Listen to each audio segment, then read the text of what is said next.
True. Let's discuss with Congressman Mike McCaul. He's the chairman of the House Homeland Security Committee. Also, Congressman from Texas, which is where Rex Tillerson hails from. And all these stories are kind of coming together. Do you endorse the understanding of the intelligence community that what they have learned about potential compromising information that Russia might have about the president-elect deserves investigation? Well, of course it deserves investigation. I think the FBI, the intelligence community, and the Congress will be looking into these allegations. But let's be sort of clear-eyed about what is in front of us. It has not been verified.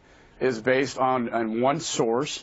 I know in the intelligence community, when you have source information, you have to look at the credibility of the source and the information coming in. There's no factual proof that any of this occurred. If it did, I've been to Russia myself.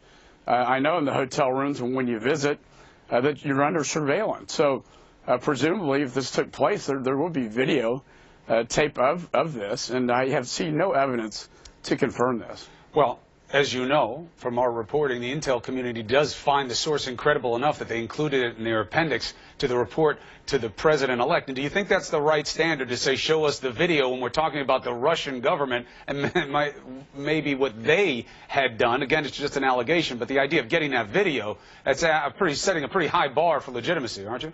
Well, yeah, you're correct in the sense that it was included in the appendix to the briefing based on one source information. But I see nothing really to validate that or verify that. And I do think, as pointed out, that it does warrant further investigation by not just the FBI and the intelligence community, but the Congress itself. My understanding is that the report on the Russian interference in our elections will be made available to the Congress. At this point in time, it's unclear whether the appendix will be. You just mentioned the intel conclusions about the hacking during the election. As you know, the intelligence community strongly believes that it was Russia. The president-elect strongly disagrees with that, has done so consistently, raising a lot of questions about why he would be so intent on sheltering Russia from responsibility that seems to be known as a consensus among the intelligence communities. How do you explain that? Well, I think since the time of his briefing just recently, he's acknowledged that it in fact happened.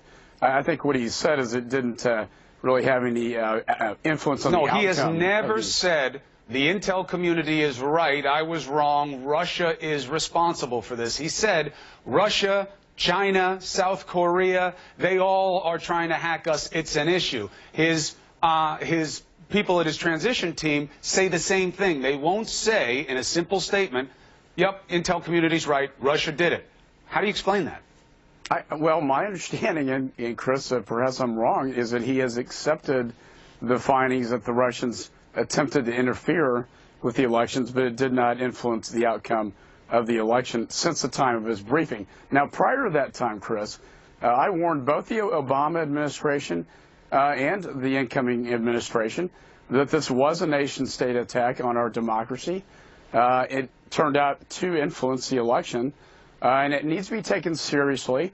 And I think consequences need to be taken as well. And we've seen a bill that Senator McCain and Senator Lindsey Graham have introduced in the Senate to have consequences for this type of behavior if a foreign adversary, foreign government attempts to influence our elections. Just to be clear, you not only accept the recommendation of the intelligence community that this was Russia and they know that, but you believe that the hacks did influence the election. I don't know. I thought you just said that. That's why I'm asking you to clarify. No, what I said was that Russia attempted to influence the elections, but I think the consensus of the intelligence community is that it did not impact the outcome of the elections. Okay, and then how does all of this come together today when Rex Tillerson gets into the chair at the confirmation hearing? He already has his own pre-existing relationship as a businessman with Russia, and there's some speculation about what may have been done by his company's subsidiaries with state sponsors of terrorism. How do you think this all plays out for him?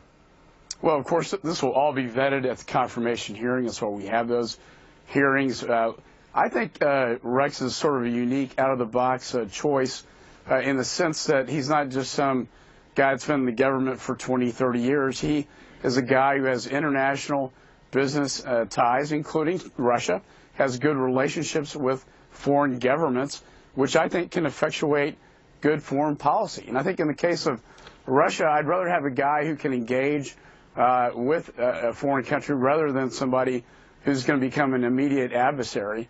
I think the fact that he does know Putin can influence and shape that policy. But to your point, Chris, this will obviously be one of the key questions asked of him. Congressman McCaul, always a pleasure to have you on New Day. Appreciate your perspective on this. Thank you, Chris.